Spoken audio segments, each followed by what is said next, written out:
వానాకాలంలో రైతులు పండించిన ధాన్యం కొనుగోలు కేంద్రాల నిర్వహణపై సమీక్షా సమావేశానికి ముఖ్యంగా వచ్చేసినటువంటి గౌరవనీయులు సూర్యాపేట శాసనసభ్యులు తెలంగాణ రాష్ట్ర అభివృద్ధి శాఖ మంత్రులు ఉమ్మడి నల్గొండ జిల్లా సాధారణ తప్పటి ఆహ్వానిస్తున్నాం సార్. అదేవిధంగా DCMS పొట్టి న్యాయాలయాల గారు, జిల్లా కలెక్టర్ మరియు శ్రీ విజయకృష్ణాది గారిని, జిల్లా గౌరవ ఎస్పీ డాక్టర్ శ్రీ రాజప్రసాద్ గారిని, అగ్రికల్చర్స్ అందరికీ, DRDA, DKS మరియు CCకు, సివిల్ సప్లైస్ అధికారులకు మరియు సిబ్బందికి, ఈ కార్యక్రమం అదేవిధంగా ట్రాన్స్పోర్ట్ డిపార్ట్మెంట్ అఫీషియల్స్ అందరికీ ఈ కార్యక్రమం ఈరోజు వానాకాలం వరి కొనుగోలు మరియు యాసంగి లోపల ప్రత్యామ్నాయ పంటలకు సంబంధించి సమీక్షా సమావేశాన్ని చేసిన మన గౌరవ మంత్రివర్యులు శ్రీ ముఖ్యమంత్రి జగదీష్ రెడ్డి గారికి,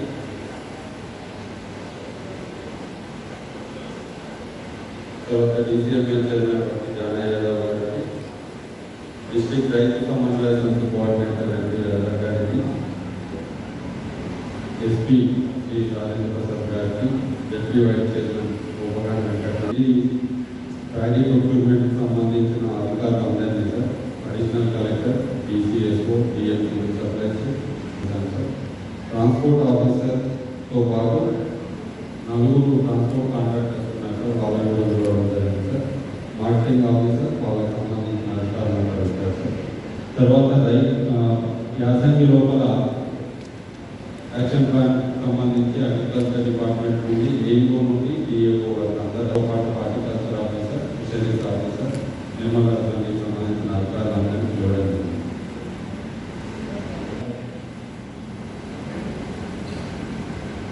దాదాపు 5 లక్షల మెట్రిక్ టన్నులు మనం ప్రొక్యూర్మెంట్ చేసే అవకాశం ఉంది సార్. సో దీనికి సంబంధించి యాక్షన్ ప్లాన్ కూడా ప్రిపేర్ చేశాం సార్. ఒకసారి అఫీషియల్గా అందరితో కూడా కమాండెన్స్ మీటింగ్ పెట్టుకోవడం జరిగింది సార్. మనము ప్రీవియస్ సీజన్ లోపల అన్ని సీజన్స్ లోపల కూడా మీ ఆదేశాల మేరకి ప్రతి గ్రామంలో కూడా ఒక ప్రొక్యూర్మెంట్ సెంటర్ ఓపెన్ చేశాం సార్. సీజన్కి నెంబర్ ఇంక్రీజ్ అవుతుంటుంది. మనకి ఫస్ట్ కరోనా టైంలో మీరు చెప్పినప్పుడు 279 రెవెన్యూ చేసుకుంటే 279 పెట్టారు. తర్వాత సీజన్ వారీగా ఇంకా 13 ఇంక్రీజ్ చేసుకుంటే ఇంతకుముందు యాసంగి లోపల 333 సెంటర్లు పెట్టాం. ఆ 333 సెంటర్లు కూడా ఈసారి కొనసాగిస్తున్నాం సార్. ఈ సెంటర్స్ అన్నింటిలో IKP, PSCS తరఫున అన్ని ఏర్పాట్లు చేయడం జరిగింది సార్. మనకి ఇప్పటికే 50% గండి బ్యాగ్స్ కూడా రెడీ ఉన్నాయి. సో స్టేట్ ఆఫీస్ నుండి గండి బ్యాగ్ సంబంధించి ఆర్డర్స్ కూడా ఇవ్వడం జరిగింది. మన దగ్గర ఉన్న వాటితో మనం ప్రారంభిస్తాం సార్. ఇప్పుడు ఫస్ట్ వీక్ మనకు వచ్చే అవకాశం ఉంది సార్. గౌరవ విద్యుత్ శాఖ మంత్రివర్యులు మరియు ఇక్కడికి వచ్చేసిన పెద్దలు అందరికీ నా యొక్క నమస్కారాలు. ఈ సీజన్లో మనకు ప్రభుత్వం వారి నుంచి చాలా చక్కటి ఇన్స్ట్రక్షన్స్ వచ్చాయి. గత సీజన్లో జరిగిన ప్రాబ్లమ్స్ అన్నీ ఓవర్కమ్ చేసుకుంటూ ఈ సీజన్లో మనము 333 సెంటర్స్ IKP, PSCS ద్వారా ఓపెన్ చేయడానికి పూనుకున్నాం సార్. అదేవిధంగా 5,05,000 మెట్రిక్ టన్నుల ధాన్యం కూడా మనం కొనుగోలు చేయడానికి అంచనా వేసాము. ఇప్పుడు గౌరవ కలెక్టర్ గారు చెప్పినట్టు మనకు స్పేస్ ప్రాబ్లం ఉండడం వల్ల మినిస్ట్లో మనం వేరే జిల్లా మీద ఆధారపడవలసి ఉంటుంది సార్. ఈ ప్రొక్యూర్మెంట్ అంటే ముందే COలకు, IKP వాళ్ళకు రాష్ట్రంలో వ్యవసాయ ఉత్పత్తులపైన చర్చ జరుగుతూ ఉంది. ఈ రాష్ట్రంలో ప్రతి రైతును కాపాడుకోవాలన్నదే మా ప్రభుత్వ లక్ష్యం. ఈ దేశంలో ఉన్న రాజకీయ పార్టీలు రైతాంగంతో ఆటాడుకున్నాయి, రైతు జీవితాలని దుర్భరం చేసినాయి. ఏ ఒక్కరోజు కూడా రైతుల గురించి ఆలోచించిన వాడు ఎవడు కూడా లేడు. గతంలో రైతుకు ఇది చెయ్యి, ఇది చేయవద్దని చెప్పిన వాడే లేడు. ఒక్కరోజు అంటే ఒక్కరోజు వ్యవసాయ రంగం పైన సమీక్ష చేసిన వాళ్ళు కానీ, రైతాంగాన్ని కూర్చోబెట్టుకొని మాట్లాడిన వాళ్ళు కానీ ఒక్క ముఖ్యమంత్రిని ఒక్క ప్రధానమంత్రిని చూపించగలుగుతారా ఈ దేశంలో ఈ 70 సంవత్సరాల కాలంలో ఎవరైనా? రైతు ఏం చేస్తున్నాడు, రైతు ఏం చెయ్యాలి, ఏం చేయడం ద్వారా రైతుకు రక్షణ లభిస్తుంది, రైతు ఆదాయాన్ని ఎట్లా పెంచాలి, రైతు ఖర్చును ఎట్లా తగ్గించాలి అనే విషయంలో సలహాలు ఇచ్చిన వాళ్ళు కానీ సూచనలు చేసిన వాళ్ళు కానీ చరిత్రలో ఎవరినైనా ఒకరిని చూపించగలుగుతారా? ఈ దేశంలో ఇప్పటివరకు పనిచేసిన ముఖ్యమంత్రులు కావచ్చు, ప్రధానమంత్రులు కావచ్చు. బాధ్యతారాహిత్యంగా ప్రవర్తించిన పార్టీలు ఇవాళ కూడా ఒక బాధ్యత కలిగిన రాష్ట్ర ప్రభుత్వంగా రైతాంగానికి రాబోయే ప్రమాదాన్ని ముందే చెప్పడం మా బాధ్యతగా భావించి మేము సూచనలు చేస్తా ఉన్నాం. గత వరుసగా 3-4 సంవత్సరాలుగా తెలంగాణ రాష్ట్రంలో పండిన ప్రతి గింజను కూడా కొన్నాం కాబట్టి అది ఎఫ్సిఐ తీసుకున్నప్పటికి కూడా మేము ఫెసిలిటేటర్గా ఉండి రైతులకు వెంటనే డబ్బులు చెల్లించి బ్యాంక్ లోన్ తీసుకొచ్చి ఆ వడ్డీని కూడా మేము భరించి కరోనా లాంటి ఆపత్కాలంలో కూడా రైతాంగం బెంగపడకుండా మీ కళల వద్దకే వచ్చి తీసుకుపోతాం భయపడకండి అని చెప్పి హామీ ఇచ్చిన ఏకైక ముఖ్యమంత్రి ఈ దేశంలో కేసీఆర్ మాత్రమే. చెప్పిన మాట ప్రకారం రైతాంగానికి ఇబ్బంది లేకుండా గ్రామాల్లోకి వెళ్ళి ప్రతి గింజను తీసుకొచ్చినాం. చూపించగలుగుతారా ఎవరైనా ఈ దేశంలో రైతు కళ్ళంలోకి వెళ్ళి ప్రతి గింజను కొనుక్కొచ్చిన ప్రభుత్వం ఈ దేశంలో గాలి కుదిరేయమని చెప్పి సలహాలు ఇస్తున్నారు. ఒక కాంగ్రెస్ నాయకుడు మాట్లాడి రైతుల్ని మీరెవరు చెప్పడానికి, వాళ్ళు ఇష్టం వచ్చినట్టు వదిలేయండి అని ఒకటి మాట్లాడుతున్నాడు. ఇంకోటి ఏదో దొంగ దీక్ష చేస్తాను పోతున్నాడు. సాయంత్రం లోపల మీ కేంద్ర వ్యవసాయ శాఖ మంత్రితోనో మీ ప్రధానమంత్రి గారితోనో చెప్పాలి, అవును తెలంగాణ రాష్ట్రంలో పండే ప్రతి గింజ మేము తీసుకోవడానికి సిద్ధంగా ఉన్నాం ఏమని చెప్పి ఎఫ్సిఐతో చెప్పేయండి. మీ ఎఫ్సిఐ నుంచి రాసిన లేఖ ఉంది మా దగ్గర. మీరు దారుణంగా రైతాంగాన్ని మోసం చేసే పని చేస్తుంటేనే వానకాలం మిమ్మల్ని నమ్ముకొని మా దగ్గర ఏదైతే 1 కోటి మెట్రిక్ టన్నుల పంట పండించారో రైతులు కేవలం 24 లక్షలే తీసుకుంటామని చెప్పి మీరు నిబంధన పెడితే మా మంత్రులు వచ్చి మాట్లాడితే కూడా మీరు పట్టించుకోవాలి.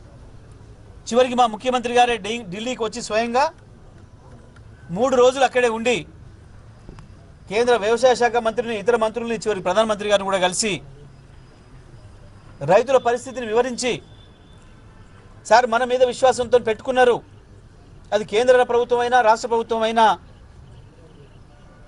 మా పంటలు తీసుకుంటున్నారు అనే ఉద్దేశంతో పెట్టుకున్నారు.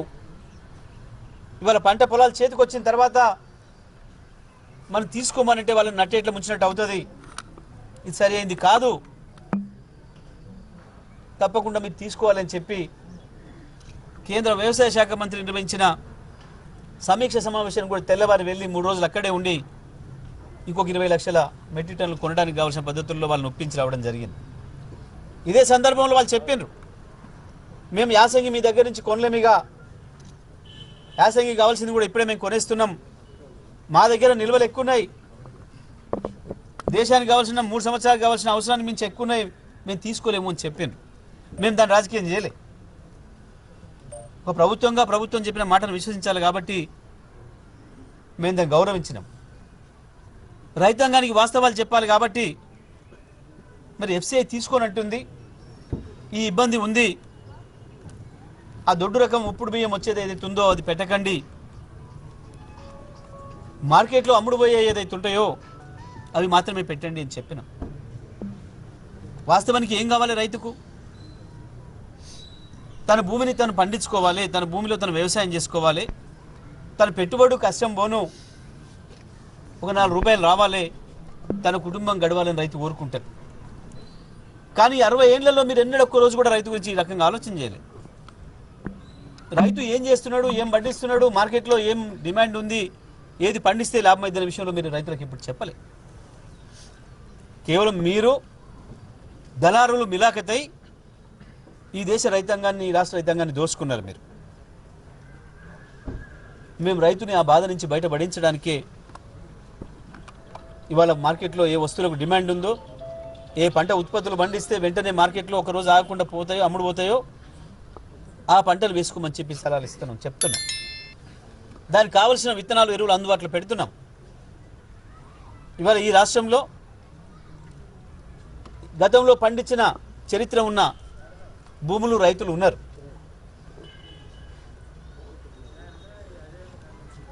అవి ఆముదం కావచ్చు, ఈ జిల్లాలో రాష్ట్ర వ్యాప్తంగా వేరుశెనగ కావచ్చు, కంది కావచ్చు, మినుము కావచ్చు, పెసర్లు కావచ్చు, ఆవాలు కావచ్చు, సన్ఫ్లవర్ కావచ్చు, పొద్దురుడు కావచ్చు, ఇటువంటి పంటలన్నీ పండించిన అనుభవం మన రైతులకు ఉంది, మన భూములకు ఉంది. ఇవాళ ఆ పంటలన్నీ కూడా మార్కెట్లో వెంటనే అమ్ముడుపోయే అవకాశం ఉంది, డిమాండ్ ఉంది వాటికి. ఈ దేశం ఇప్పటికి కూడా వేల కోట్ల రూపాయల వంట నూనెలను దిగుమతి చేసుకుంటుంది. ఆ వంట నూనెలను తయారు చేసుకోవడం కావాల్సిన ఉత్పత్తులు, నూనె గింజల ఉత్పత్తులు చేసుకునే అవకాశం మన దేశానికి ఉంది, మన రాష్ట్రానికి ఉంది. అందుకే అవి పండించండి అని చెప్పి మేము రైతాంగానికి చెప్తా ఉన్నాం. వాస్తవానికి ఒక రాజకీయ పార్టీగా బాధ్యత ఉండాలి. అధికారంలో ఉన్నా లేకున్నా బాధ్యతాయుతంగా వ్యవహరించడం నేర్చుకోవాలి. మన రాజకీయాల కొరకు రైతాంగాన్ని చంపేద్దామనే, రైతాంగాన్ని నలిపేద్దామనే ఒక దుర్మార్గమైన ఆలోచన రాజకీయ పార్టీలు చేస్తున్నాయి ఈ రాష్ట్రంలో. ఈ రాష్ట్ర రైతాంగం, ఈ దేశ రైతాంగం నాశనం కావడానికి కారకులే బీజేపీ, కాంగ్రెస్లు. ఇటువంటి పార్టీలు వాళ్ళు చేసిన పనే టీఆర్ఎస్ చేయాలని కోరుకుంటున్నారు. కానీ టీఆర్ఎస్ దానికి సిద్ధంగా లేదు. అది కష్టమైన, నిష్ఠూరమైన రైతాంగాన్ని కాపాడుకోవడం కొరకు మాత్రమే ఉంది కేసీఆర్ ప్రభుత్వం, టీఆర్ఎస్ ప్రభుత్వం. అందుకే మేము చెప్తున్నాం రైతులకు, దయచేసి మార్కెట్లో డిమాండ్ ఉన్న వస్తువులు మాత్రమే ఉత్పత్తి చేద్దాం. మన పెట్టుబడికి నష్టం కాకుండా, మన కష్టం పోకుండా మళ్ళీ మనకు తిరిగి ఆదాయం వచ్చే పద్ధతుల్లోనే పంటలు పండించుకుందామనే విషయాన్ని మేము రైతులకు స్పష్టంగా చెప్తున్నాం. ఇలా దమ్ముంటే బీజేపీ చెప్పాలి, ఎన్ని లక్షల టన్నులు మీరు తీసుకోవడానికి సిద్ధంగా ఉన్నారో యాసంగి పంట చెప్తే మేము అన్ని లక్షల టన్నులు పండిస్తాం మా రైతులకు చెప్పి. ఆ మాట చెప్పకుండా డ్రామాలు వేస్తున్నారు. మీ ఎఫ్సీఐ ఇచ్చిన ఉత్తరం ఉంది మా దగ్గర. వానకాలమే మీరు మోసం చేసే ప్రయత్నం చేసిండ్రు. మేము దాన్ని రాజకీయంగా వాడుకోలే. ఒక బాధ్యతాయుతమైన ప్రభుత్వంగానే వ్యవహరించిండ్రు మా ముఖ్యమంత్రి గారు. కాంగ్రెస్ ఒక బాధ్యత లేని పార్టీ, ఈ రాష్ట్రంలో పునాదులు లేని పార్టీ. వాళ్ళు గాలి నాయకులైనరు, వాళ్ళ గాలి మాటల్ని ప్రజలు కూడా పట్టించుకోవడం లేదు. ఇవాళ ఇప్పుడు కూడా ఇంకా గాలిగా మాట్లాడుతున్నారు. బహిరంగంగా నిస్సిగ్గుగా మాట్లాడుతున్నాడు ఆ పార్టీ నాయకుడు.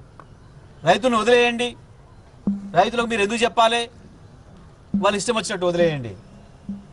మీరు అట్లా వదిలేసే, గాలికి వదిలేసే నాశనం చేశారు ఈ దేశ వ్యవసాయ రంగాన్ని, ఈ రాష్ట్ర రైతు రంగాన్ని. మీలాగా బాధ్యత లేకుండా ఉండే పార్టీ కాదు టీఆర్ఎస్ పార్టీ కానీ, మా ముఖ్యమంత్రి గారు కానీ. తప్పకుండా బాధ్యత తీసుకుంటాం. రైతులకు ఏది లాభం అదే చెప్తాం. మేము ఏం పని చేస్తాం అదే చెప్తాం, ఏం చెప్తున్నాం అదే చేస్తాం. అది టీఆర్ఎస్, ఇది తెలంగాణ ప్రభుత్వం. అందుకే స్పష్టంగా చెప్తున్నాం, ఇవాళ ఆ పార్టీల వైఖరి చెప్పాలి. ఇవాళ వాళ్ళ రాష్ట్రాలలో ఏం పని చేస్తారో కూడా చెప్పాలి. గాలి మాటలు మాట్లాడడం బంద్ చేసుకుంటే మంచిది. గౌరవాన్ని తగ్గించుకునే మాటలు మాట్లాడవద్దు. రాష్ట్ర రైతాంగం బతుకుల్లో మన్ను పోసే ప్రయత్నం చేయవద్దు ఏ పార్టీలు కూడా. ఇది మంచిది కాదు అని చెప్తాము. ఉన్న విషయం చెప్పండి, వాస్తవాలు మాట్లాడండి. మీ క్షుద్ర రాజకీయాల కొరకు రైతాంగం ఉసురు తీయవద్దని కూడా మేము చెప్తా ఉన్నాం. ఇది టీఆర్ఎస్ పార్టీ విజ్ఞప్తి, ఇది ప్రభుత్వంగా తెలంగాణ ప్రభుత్వ విజ్ఞప్తి.